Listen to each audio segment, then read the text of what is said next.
ఆషాఢ పౌర్ణమి యొక్క నిజమైన చరిత్ర బహుజన సమాజానికి పూర్తిగా తెలియదు.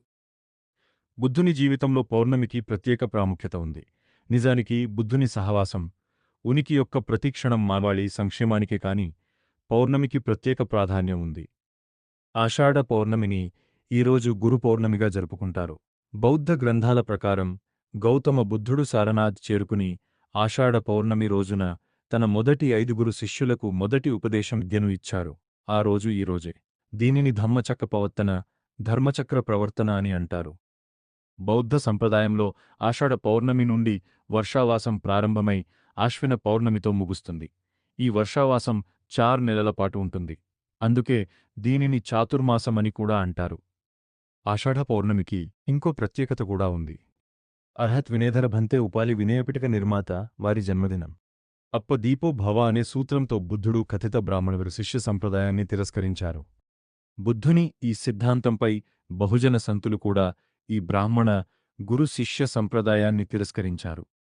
జగద్గురు సంత్ తుకారాం మహారాజ్ ఈ గురు శిష్య సంప్రదాయాన్ని తిరస్కరిస్తూ ఇలా అంటారు: జలోతే గురుపణ్ జలో జలోతే చేలేపణ్ గురు ఆలా వేషీద్వారీం శిష్యపలతో ఖిండోరి कशासाठी जाले येणे त्याचे आले वर्षासन. తుకా म्हणायచేలా గురు దోఘే హీ నరకాల. భావం: అలాంటి గురుత్వానికి నిప్పంటుకు, అలాంటి శిష్యత్వానికి కూడా నిప్పంటుకు.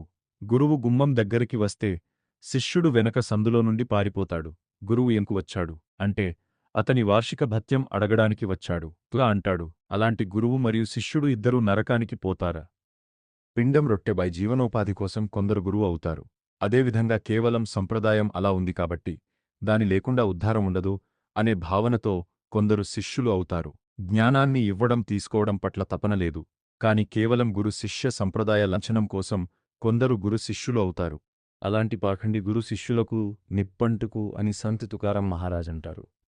ఏక్ కరితా గురుగురు భోతా వారు శిష్యాంచా పుంస్ నాహీ పాయ్ చారీ మనుష్యపరి కుతరీతీం परस्त्री मद्यपान पेंडखाण माजविले. तुका म्हणे నిర్భర్చిత్తిం అధోగతి జావయ. భావం: తన చుట్టూ శిష్యుల గుంపును చేర్చి కొందరు తాము గురువులమని డాంబికం ప్రదర్శిస్తారు. వారికి తోక మరియు 4 కాళ్లు లేకపోయినా అలాంటి మనుషులను కుక్కలుగానే భావించాలి. జంతువులకు పిండి అలవాటైనట్లు అలాంటి గురువులకు పరస్త్రీ మరియు మద్యపానం అలవాటు అవుతుంది. తుకా అంటాడు, అలాంటి వారు నిర్లక్ష్యంగా తాము కూడా అధోగతికి పోతారు మరియు తమ శిష్యులను కూడా తీసుకుపోతారు. మేఘ వృష్టినే కరావా ఉపదేశ్ పరి గురునేన కరావా శిష్యవాంట లాభే త్యాసే కెల్యా అర్ధకర్మాచ. భావం: గురువు మేఘం వర్షంలా అందరికీ సమానంగా ఉపదేశం చేయాలి. వారిలో ఒకరిని ఎంచుకుని తన ప్రత్యేక శిష్యుడిగా చేసుకోకూడదు. లేకపోతే ఆ గురువుకు శిష్యుడు చేసిన పాపకర్మలలో సగం వాటా వస్తుంది. ఒకవైపు జ్ఞానంలో ఒక అంశం కూడా నేర్పకుండా గురు దక్షిణగా ఏకలవ్యుని బొటనవేలు అడిగిన గురువులు మరియు జ్ఞాన మహాసముద్రాన్ని సమాజం ముందు తెరిచి తన అపార జ్ఞానంతో సమాజాన్ని జీవితంలోని అత్యున్నత శిఖరానికి చేర్చడానికి తన ఉనికినే నాశనం చేసుకున్న నిజమైన గురువులు, ఈ ఇద్దరి మధ్య వ్యత్యాసం సరిగా అర్థం కాకపోవడం వల్లనే ఈరోజు బహుజన సమాజాన్ని మోసం చేసి వారిని బానిసలుగా చేయడం బ్రాహ్మణులకు సాధ్యమవుతోంది. అలాంటి పాఖండి గురు శిష్యులకు తుకారాం మహారాజ్ భాషలో నిప్పంటుకు వారికి అప్ప దీపో భవ. ఆషాఢ పౌర్ణమి వినధర ఉపాలి గురు పౌర్ణమి బుద్ధ కమలకాంత్ కాలే గారి వాళ్ళ నుండ